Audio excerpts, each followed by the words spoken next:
So now we come back to the real crux of our solving problem.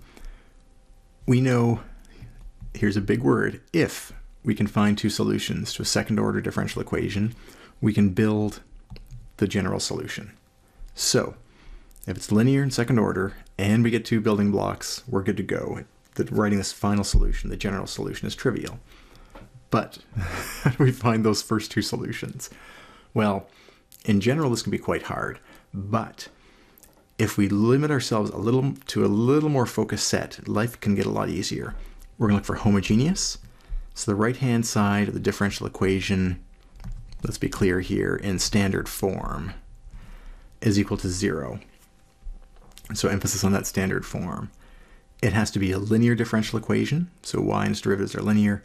And here's the extra part that we're going to add, which we've seen in some examples, but not all. We're going to ask the coefficients of y prime, and y double prime are constants. Now, fortunately, if you think back to our mx equals negative kx, mx double prime, sorry. When we looked at a spring system, this is our mass times acceleration is equal to the sum of the forces. Well, the sum is exactly one force.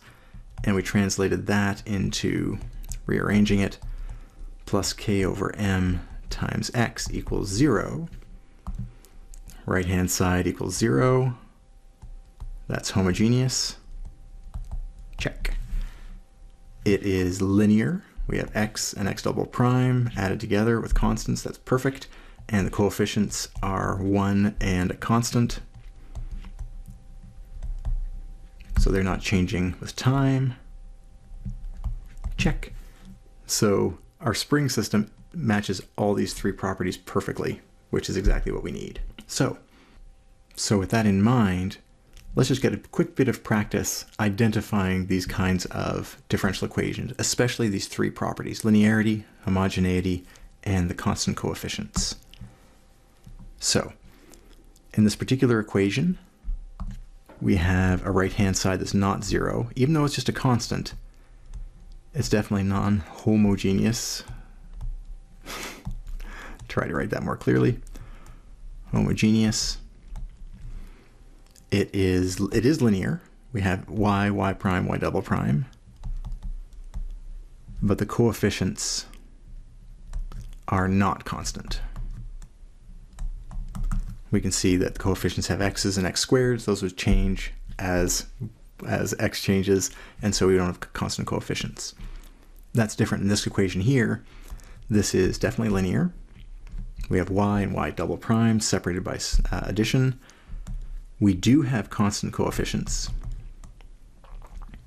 but, and it's important that we just recognize that the coefficients are only of the y parts. On the right-hand side, we have something that's not constant, but that's okay.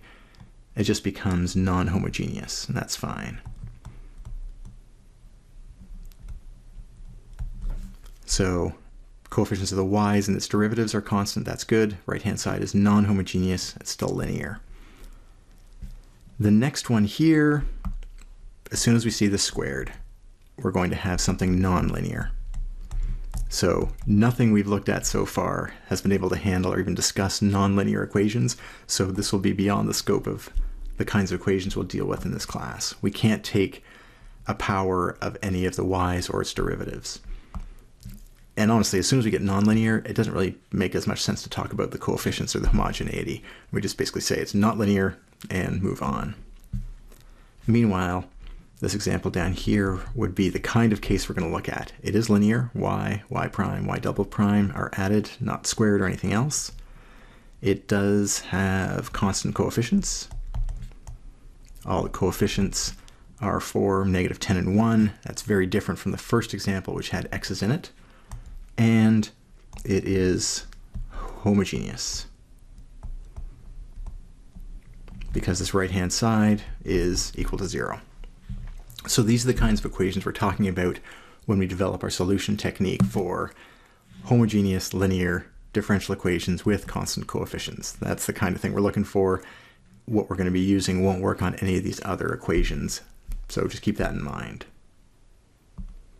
We can simplify our standard form for second-order differential equations, because we're just going to have numbers. Instead of calling them functions out front, we're going to just put some values a, b, and c, those are constants, and see what happens.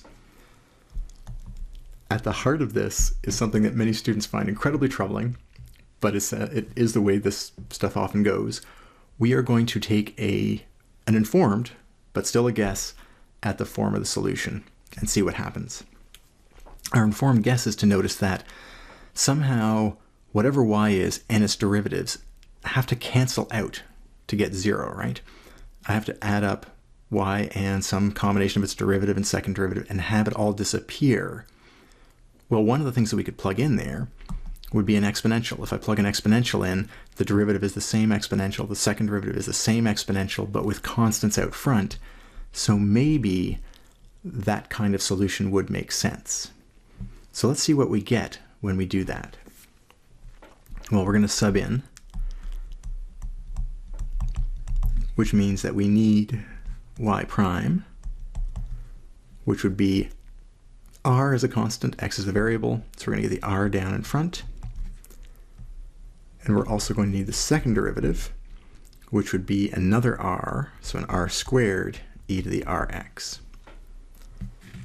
And now, if we put that into the differential equation, we're going to have a y double prime is r squared e to the rx plus by prime, y prime is r e to the rx, and y is just, oh, we need a c in front of that, plus cy, c e to the rx.